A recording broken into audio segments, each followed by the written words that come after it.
Hey everybody, welcome to another edition of Tuesday Talks with Ash and Angelo, where we are breaking down the latest and greatest in the real estate world. As always, feel free to drop any questions you may have below in the comments, and Angelo or myself will answer them during this live. I am waiting for our resident lender extraordinaire, Angelo, to hop on, and we'll dive right into it. Today we have some really great topics to cover, and I appreciate everybody being on. Hello! And as always, we appreciate you liking and sharing and commenting on these videos, and we really are glad you're here. Here he is.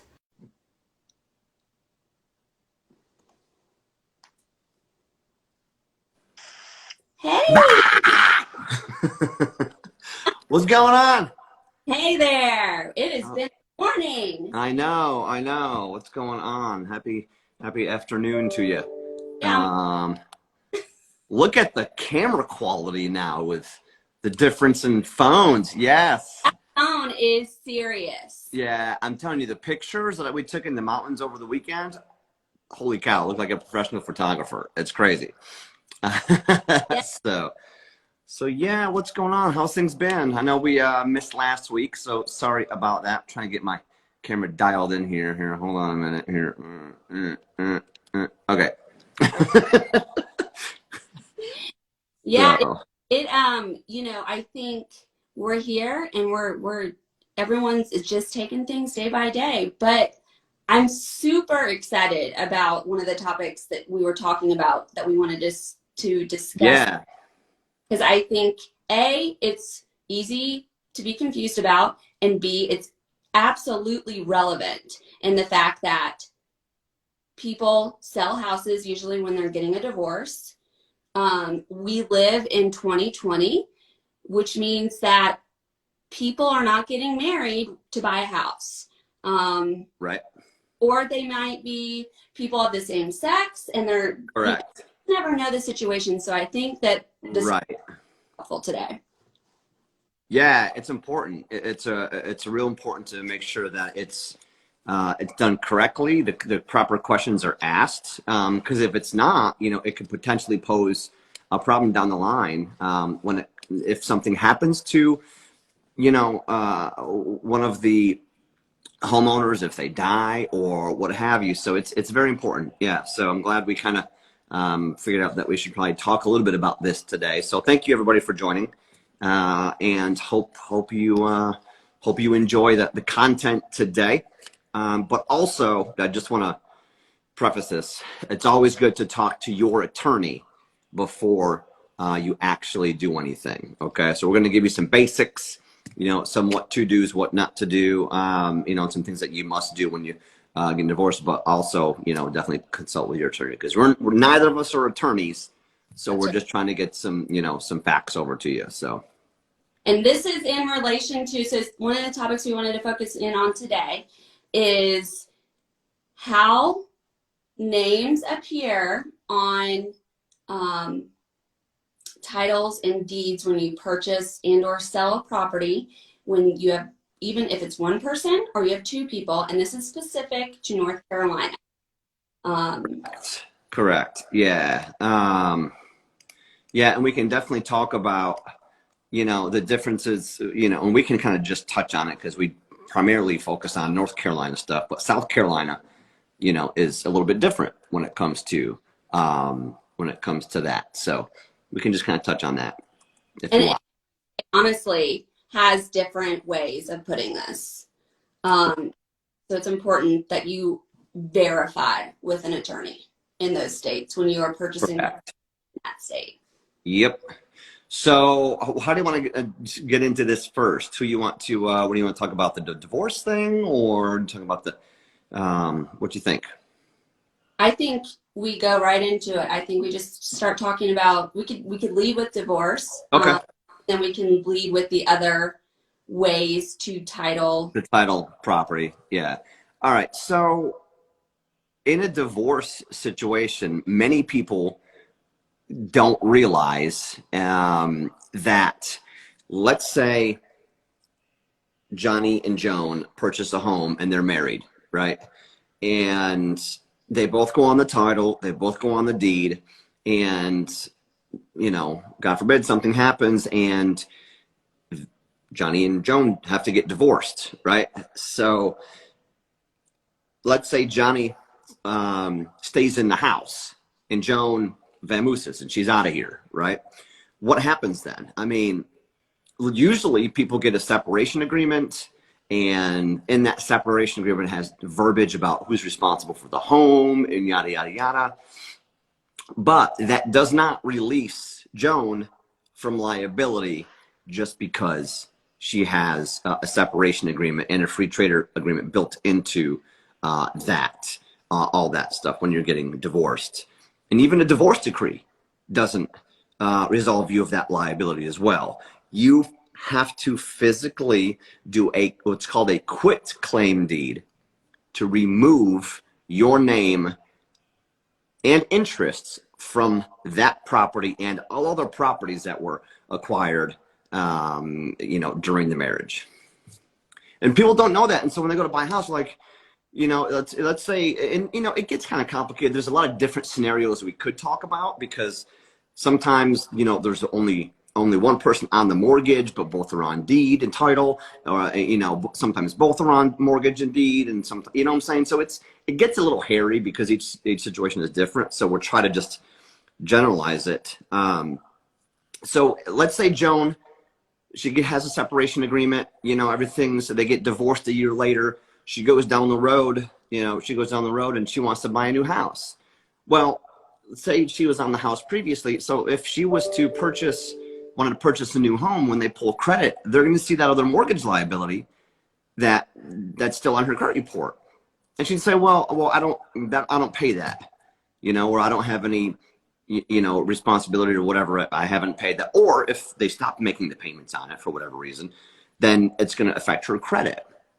So you always want to, if you're getting a divorce and you're splitting, you need to make sure you are off of the deed and you are off of the mortgage. And the only way you can get off the mortgage is if you refinance. You can do a quit claim deed to get off the deed, but you will not get off the mortgage unless you refinance off the mortgage. That is very misunderstood in my experience in the real estate world. That get off any mortgage, refinance or sell. Correct. Yes, or sell. I didn't add that, but yeah, or sell. And even though they've made it, Fannie and Freddie have made it a little easier for qualification purposes when somebody has a separation agreement and things like that. Like, they kind of understand that it was the guidelines were kind of hard on making that like a new purchase happen. So they've loosened up a little bit. But what you'll really want to be concerned about is you must, if you are out of that house and you want nothing to do with that house and everything's been taken care of in the divorce, you must get off of that deed and off of that mortgage. However it may be, get off of there, because you are still liable for it until the day you die.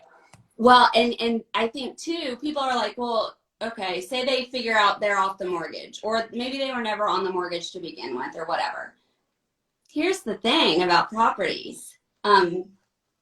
You're still liable for taxes, right? Any liens that anyone can put on that house your name is attached to that puppy. So correct. If they're not on the mortgage and in the title and the deed, right? Right. Yeah. 100%. You are still liable for that, because if it's in your name and you're on that deed, it's your property, whether it's 50-50, 1090 or whatever, it's your property. So yeah, that's important. Very important that people understand that when, if they're going through a divorce situation, I've had this was, I don't know, probably 4 or 5 years ago. She had no idea. She was married, and it's been like 15 years. Never got a separation agreement, never got anything in writing. And she's trying to buy a house, but she's legally married. And I was like, well, he's going to have to sign. And so, like, to purchase a new home, he's going to have to, because you are legally married. North Carolina is a marital property state. So if you're married, if you purchase a property, you are both owners of that property. So you have to sign. If the attorney knows that you're married, you have to sign. They will make them sign, or you have to get what's called a free trader agreement to purchase that, in order for them not to sign for that property. So a lot of things kind of go into play when you have like scenarios like that. It's crazy. And like, I don't think she told me until like a week before closing. I'm like, wait, what? Right.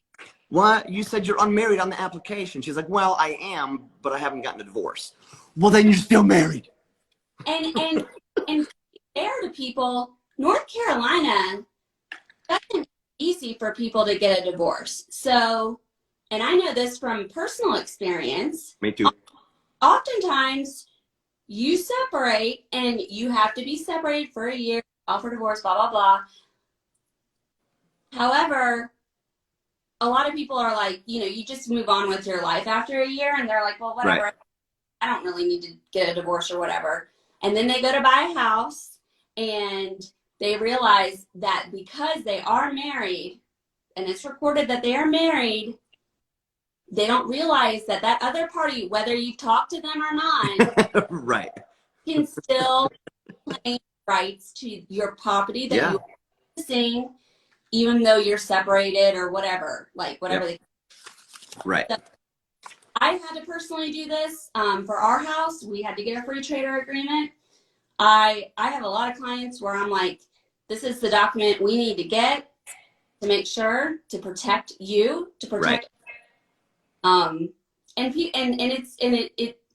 It is a very odd thing, and it's different by state. So it's so important that if you have ever been married and you haven't gotten an official divorce, that you are very, you communicate that with your lenders and your real estate. 1,000%, because that could come up to bite you at the last minute, because, if you say you're unmarried because you haven't spoke to that person in 15 years, that doesn't make you unmarried. You're still married. So, yeah. I know. Anyways. Very interesting. Yeah. So yeah, that brings us into, we can just kind of hop off of that. Well, I'll just touch on North Carolina versus South Carolina. South Carolina, as you know, is a community property state.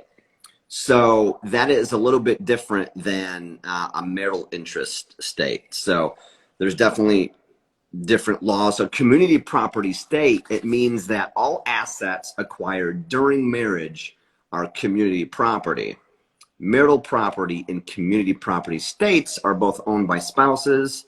When it's a community property, if you hold title as a community property with right to survivorship, when one spouse dies, the other will automatically own the property. No probate will be necessary, and all that good stuff. I mean, there's a lot of legal jargon that we can get into about this. I don't want to, overcomplicate this, because it's a lot. It really is, and each person is different, and each state is, different too when it comes to that. So I guess we can go into vesting.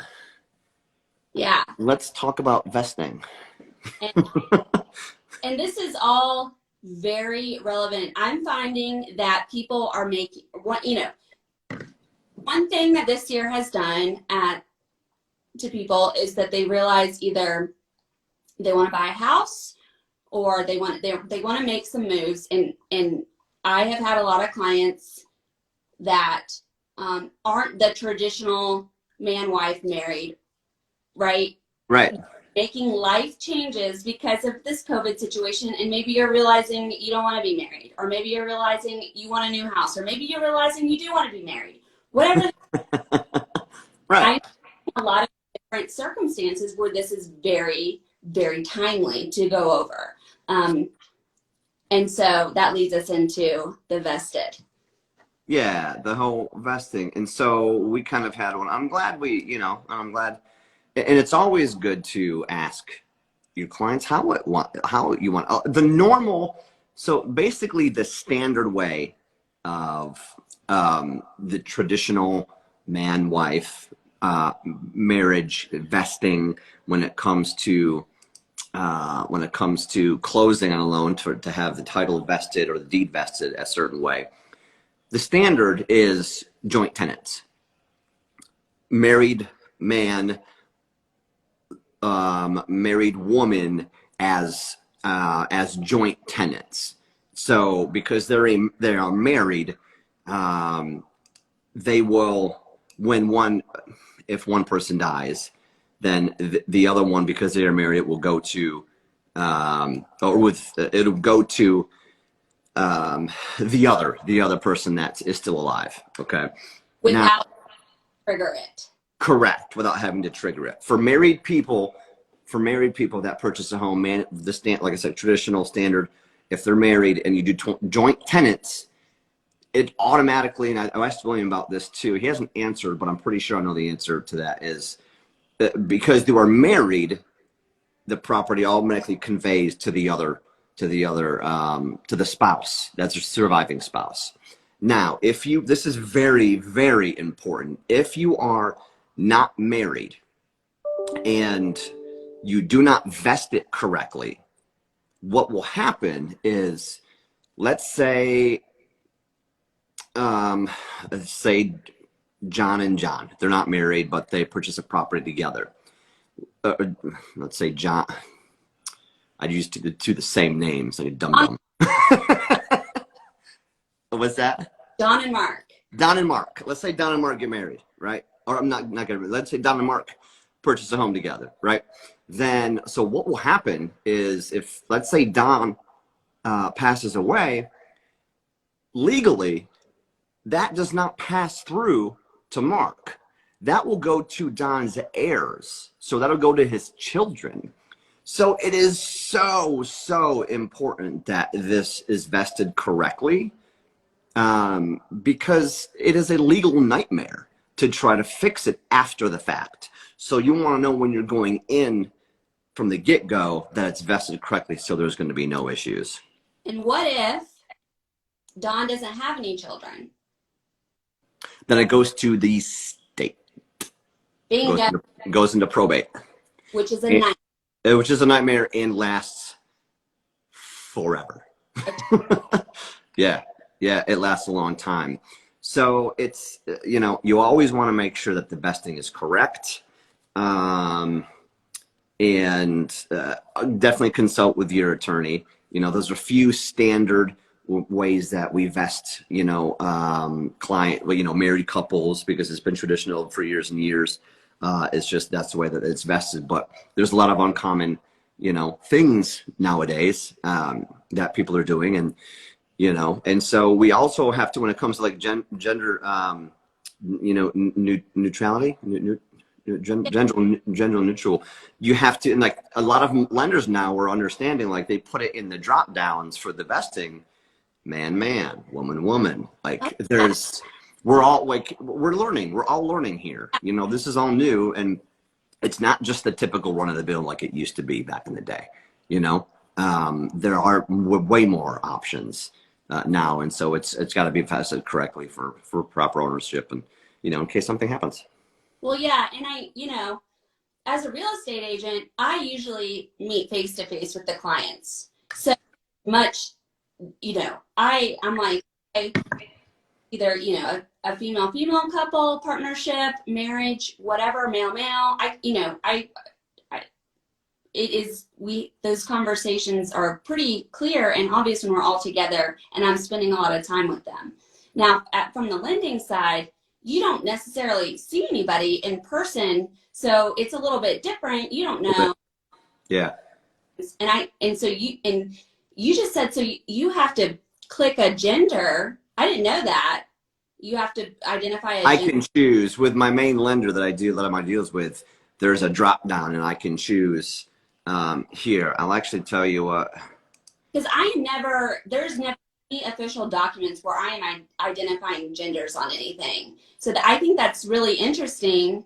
I always like to try to, I specify married, So they have, So basically the way they have it broken down is single man, single woman, unmarried man, unmarried woman, a single person, a widower, a widow, unmarried, none, an unmarried man, an unmarried woman, an unmarried person, Yeah. unmarried man and his sole separate property, unmarried woman and her sole separate property.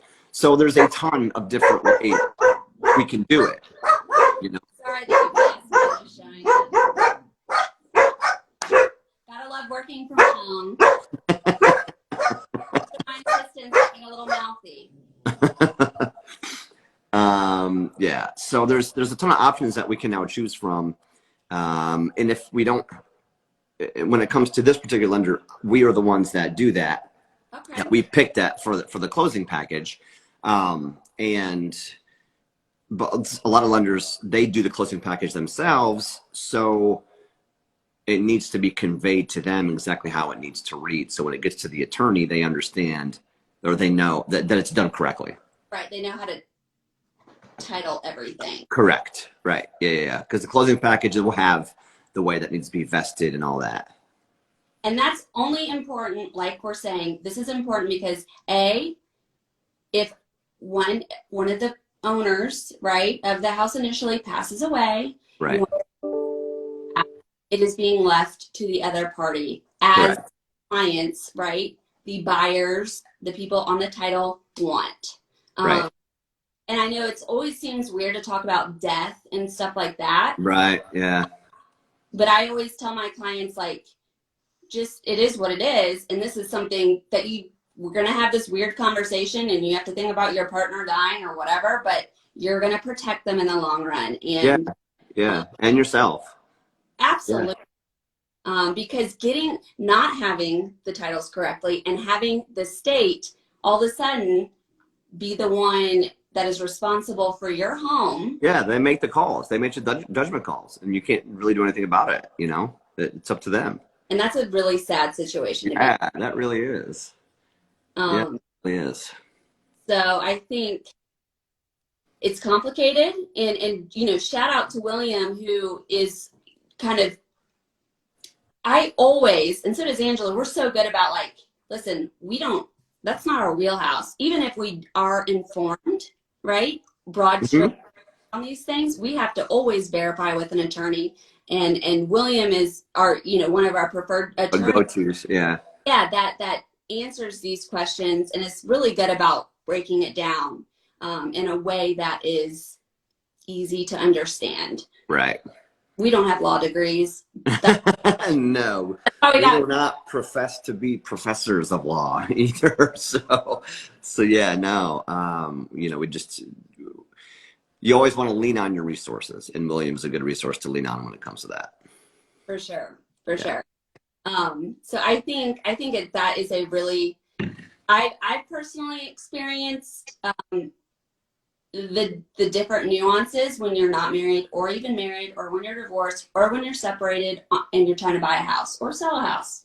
And it could be a little bit, these are just things that you need to make sure that you're raising your hand, like, here's the situation, and let the professionals, myself and Angelo, help guide you or point you in the right direction on how to make the best decision for you. Right. Now, I'm sure you've heard of the common phrase, is it's one to buy and two to sell. Oh, yeah. All I heard. One to buy and two to sell. One to buy and two to sell. So that's an easy way to think of it too, if selling property and stuff like that. But it can be it can be a little taxing when I've been working with a gentleman that I did a loan for years ago. He's now getting divorced, and I've been working with him since February, making sure everything was taken care of. Getting the quick claim deed, taken care of, all that stuff. So it's kind of fresh in my mind, and it's probably a good way. And the other thing that came up with ours about the vesting. So it's just a perfect segue to do this, for sure. Yeah. Like, first of all, you don't know what you don't know. So, like, most consumers aren't even going to know. Right. vested on my title and deed, or whatever. Ask that weird question. Yeah, and I'm not sure if it was maybe just an oversight or if it's something that they don't think about when it comes to the lending side of it.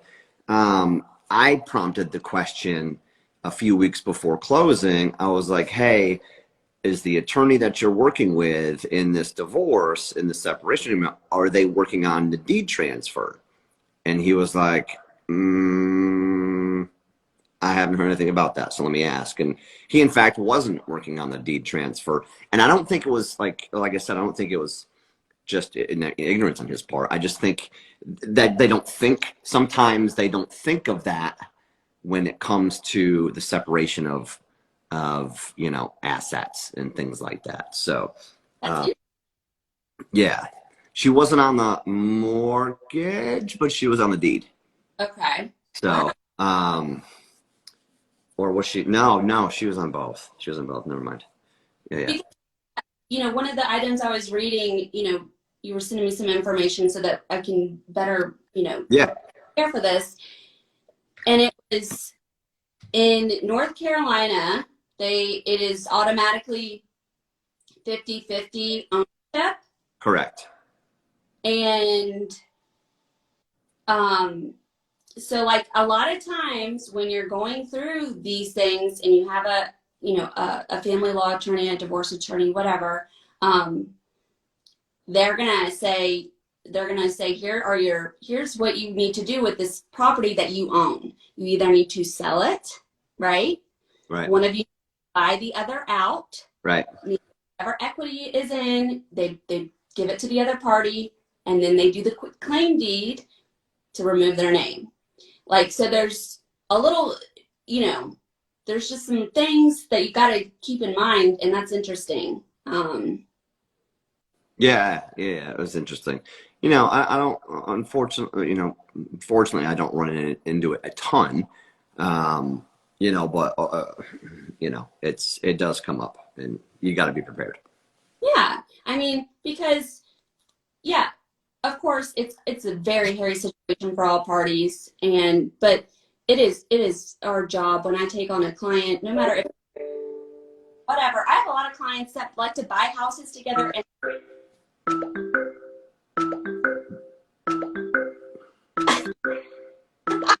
Sorry.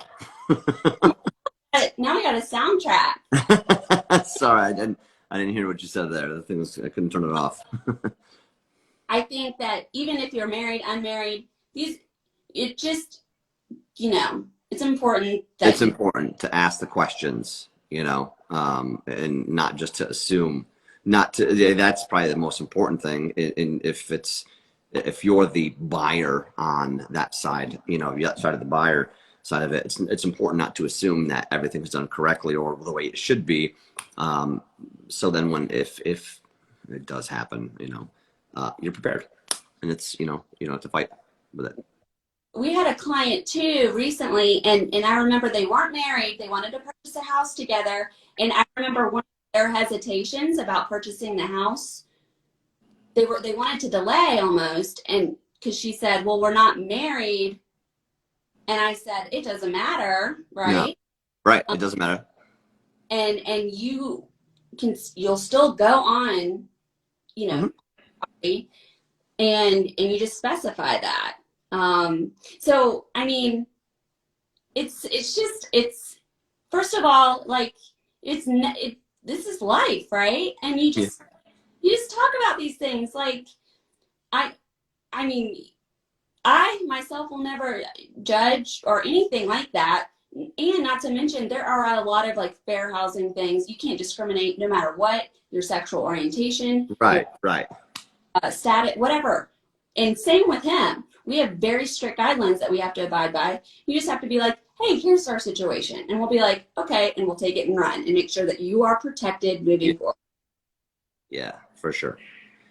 And, when you ask, just asking those questions makes, they'll appreciate you asking those questions, those hard questions, because it's in their best interest. Yeah, and that's what we're here for, to protect our clients and, you know, make sure that we're doing the best by them. And it takes a village, right? And it's not just our knowledge, it's our Right. group. It's everyone, right? Everyone involved, because we don't know everything that there is to know, and we'll never know everything that there is to know. So you got to lean on the people that that are experts in their field. And if anyone has any like questions, or like you have a question about your personal situation, Yeah. you know, reach out to myself, reach out to Angelo, and if we don't know the answer, we will help guide you in the right direction where you can find it. Because Absolutely, for sure, man. it's good to be proactive. And if you didn't even know to be proactive on these things, why not start now? Yeah, exactly. I mean, knowledge alone is nothing, but knowledge in action is power. Ooh, So, ooh, that's like that? yeah, I made that's that up a long time ago. ah, Yeah. So, good stuff. This is good talks. yeah, I think so. And I think it's cool information. Like this is like, to me, textbook stuff I remember in real estate school. Like, Right. you know, the different ways that you title it, joint rights, you know, tenants in common. Right. Tenants in common, tenants by entirety, joint tenants, whether it's right. Yeah. Just a bunch of different ways. Yeah. Not just cut and dry. Weird words to like the general public, but very textbook things. Right. Mortgage and real estate nerds. I was like, oh my God, I swear to, I'm having like flashbacks to sitting in class. Right. Yeah, that's funny. That's funny. So I think, you know, hopefully this helps somebody moving forward, and Yeah. reach out. A lot of times professionals can help you and at least go in the right direction. So you have moving For forward. sure. We're just here to be a resource for anybody that's got questions. Yeah. So I think this is a cool subject for us to talk about. Not like what we normally talk about necessarily. Right. Tuesday talks, but it's like absolutely relevant and very important. Yeah, absolutely. Very important. Yeah. So yeah, well, thanks for tuning in, people. Thanks for joining. And please don't hesitate to reach out to Ashley or I if you have any questions. If you want any coaching, we'll be sure to coach you on some some real estate and finance stuff. But anyways, thank you guys for joining, and we will see you next week. Thanks, everybody. All right, later, guys. Bye. Bye-bye.